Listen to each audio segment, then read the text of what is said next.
দর্শক যাচ্ছি পুরানা পল্টনে, যুক্ত হবেন সহকর্মী সোহানুর রহমান। তিনি জানাবেন সেখানকার সবশেষ পরিস্থিতি। সোহান, নিশ্চয়ই আমাকে শুনতে পাচ্ছেন, জানাবেন আগুনের কি পরিস্থিতি আপনি দেখছেন? প্রায় 4 ঘন্টা হতে চললো, এখনো পরিমাণে আগুন কি নিয়ন্ত্রণে এসেছে কিনা এবং সব মিলিয়ে ফায়ার সার্ভিস কি বলছে?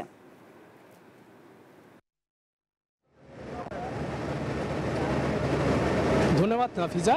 আপনি যেমনটি বলছিলেন, আমি এখন এই মুহূর্তে আছি রাজধানীর পুরানা পল্টনের ঠিক সাব্বির টাওয়ারের নিচে। এখানে ঠিক আজ রাত 8:25 কিন্তু আগুনের সূত্রপাত ঘটে।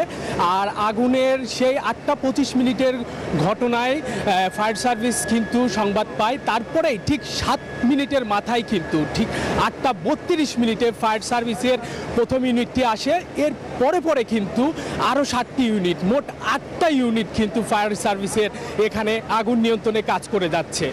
আগুন কিন্তু এখনও পুরোপুরি নিয়ন্ত্রণে আসে নাই, তারা কিন্তু নিরলসভাবে কাজ করে যাচ্ছে। আগুনে আপনারা বলতে পারি যে আগুনের প্রথম পর্যায়ে কিন্তু ফায়ার সার্ভিসের যে প্রথম ইউনিটটা আসে তারপর থেকেই কিন্তু ফায়ার সার্ভিস যে কাজ করছিল তারা কিন্তু নিরলসভাবে কাজ করে যাচ্ছে। কিন্তু আগুন যে নিয়ন্ত্রণের বিষয়টা এখনও কিন্তু পুরোপুরি এখনও আসতে পারে না। আর এখানকার যারা প্রত্যক্ষদর্শী আছে তাদের সঙ্গে কিন্তু আমরা কথা বলেছি, তারা বলছিলেন ঠিক সাব্বির টাওয়ারের টপ ফ্লোর যেটা, সেখানে কিন্তু ইলেকট্রনিক সরঞ্জাম, সেই ইলেকট্রনিক সরঞ্জামের গোডাউন থেকেই কিন্তু আগুনের সূত্রপাত হতে পারে, এমনটাই কিন্তু বলছিলেন।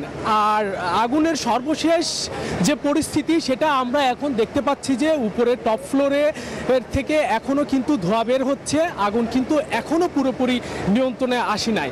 তবে আগুন নিয়ন্ত্রণে কিন্তু যে ফায়ার সার্ভিসের ইউনিট আছে তারা কিন্তু নিরলসভাবে কাজ করে যাচ্ছেন। আর ফায়ার সার্ভিস ইউনিটের পাশাপাশি এখানে কিন্তু সেনাবাহিনী, পুলিশ সদস্য তারাও কিন্তু কাজ করে যাচ্ছেন। এখানে কিন্তু উৎসুক জনতার কিন্তু অনেক ভিড়, এখানে অনেক মানুষ চলাফেরা করছে। আর ফায়ার সার্ভিসের যারা আছেন তারা কিন্তু খুবই নিরলসভাবে কাজ করে যাচ্ছেন। তো এই ছিল আমার কাছ থেকে সাব্বির টাওয়ারের নিচ থেকে সর্বশেষ সংবাদ। সোহান, ধন্যবাদ আপনাকে।